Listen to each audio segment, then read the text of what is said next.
I will introduce Ethan Chazen of the Chazen Group. He will be our first and our featured speaker today.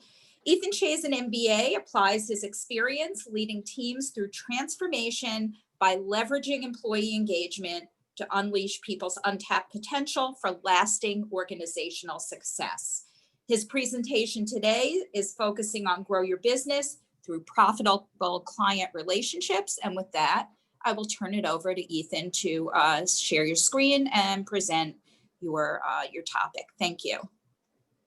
Thank you, Lori, and a special thank you to not only Lorraine and Randy, but the entire staff of the Brooklyn Chamber of Commerce, who have been instrumental for me maintaining my own professional relationships, especially over the last 2 years when I returned to New York City from New Jersey. So thank you, everybody, for putting on this amazing event today.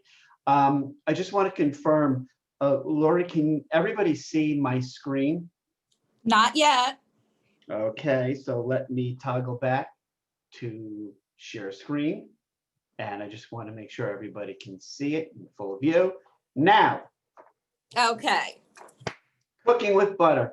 Well, thank you everybody again for attending today's event, and I'm honored to be able to kick things off. So Lorraine talked about the power of the Chamber of Commerce in terms of ensuring that we have opportunities to meet face to face. Well, over the course of this past year, what we've all learned is it's more challenging than ever to maintain those relationships face to face from socially distanced, self-quarantine business.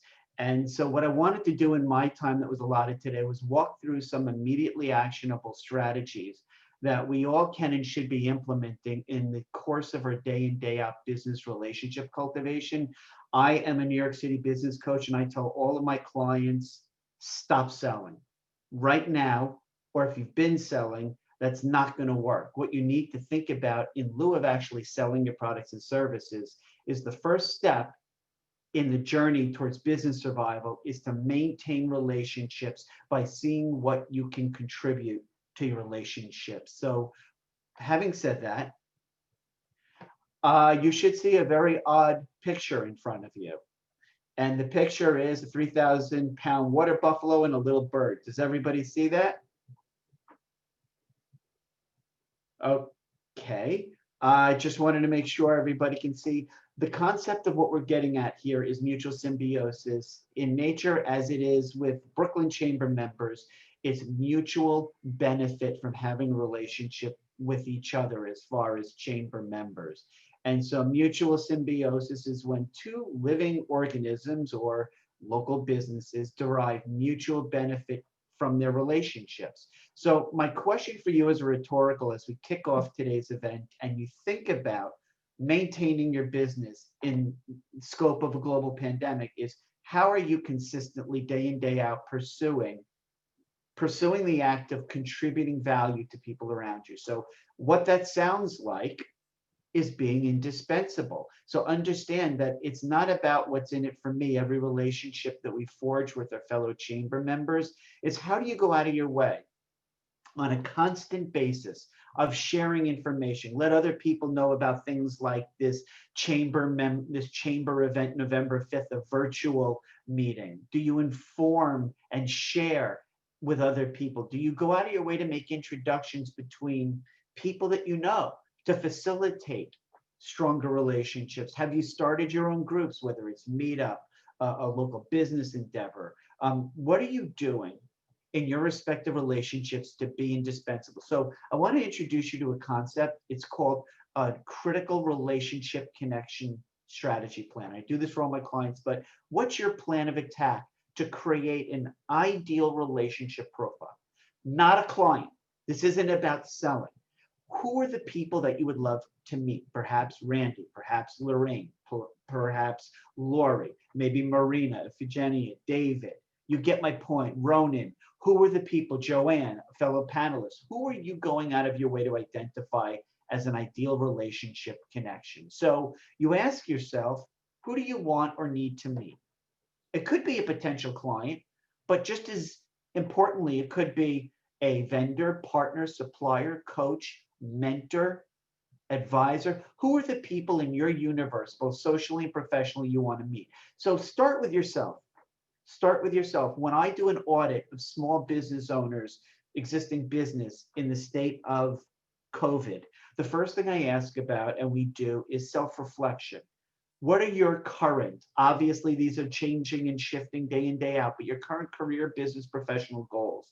Have you taken a self-assessment? I don't care if it's DISC, Berkman, Myers-Briggs. Have you looked with introspection to see who you are, your personality and values, which by the way, will lead you directly to the kinds of relationships that are most beneficial. So who do you want or need to meet with?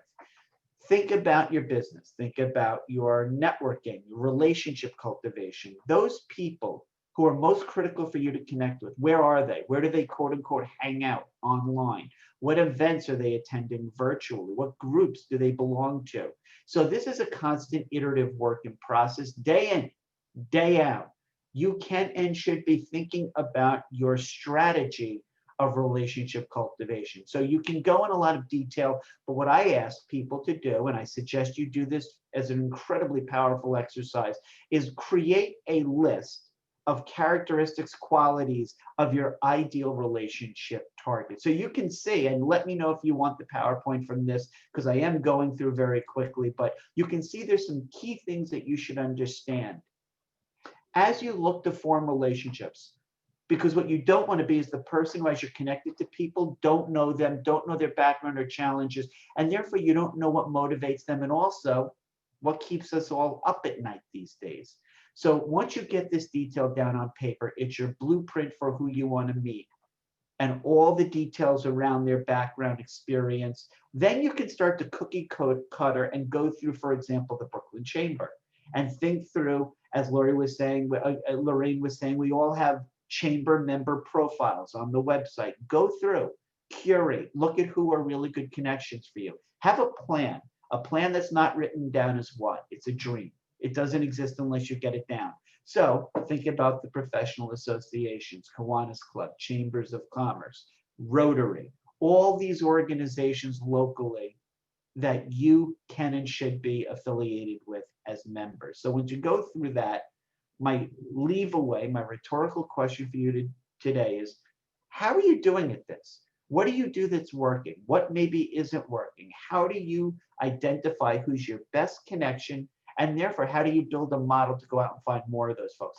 Very quickly, you can see this is a very detailed spreadsheet. I want to introduce you to the fact that in the world of a global pandemic, selling is dead. Contact management systems dead. Sales funnel dead. Instead is a VIP, relationship funnel. So if you think about what it takes to cultivate relationships in terms of touch points, you can see as you look across left to right on this spreadsheet, for example, every communication that you have with other people should be given quote unquote grades. And so as you tabulate, if you run on the rightmost column a total and you total up all the touch points and their points that are valued, you can figure out as you list people, who are your brand ambassadors? Who are your most critical connections? And you can figure out in the limited time we have to prioritize day in and day out who you're nurturing relationships with.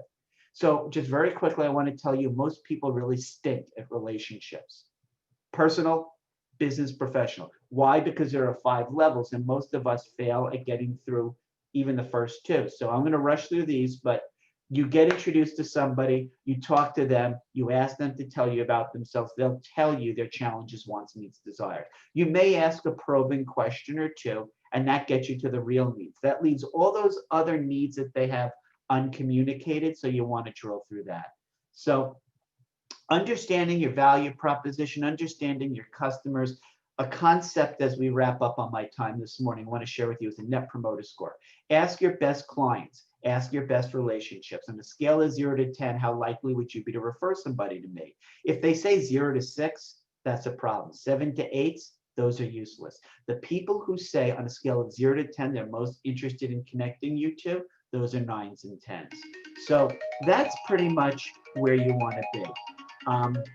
Having said that, my point today, as we continue the panel presentations, think about how you're engaging other people throughout your networks. Think about how you're interacting with them, but always from the vantage point of how do you add value. Remember that thing called the telephone?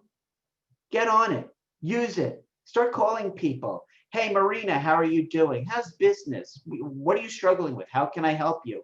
Remember the phone as a way to touch base. They have that thing called the mail. I know that this society these days is hating on the US Postal Service, but why not have blank cards that you periodically jot a quick note or a thought? Was thinking about you. So having said that, as we wrap up, remember your brand is a promise that every interaction that people have with you is three things. You're unique, invaluable, memorable. Because if you're not that, then how are you adding value in your relationships? So I did put my contact details, Lori, in the chat, but I just wanted to say thank you again so much to the Chamber for giving us the opportunity to meet each other and meet the new members. So thank you. Thank you, Ethan. Lorraine?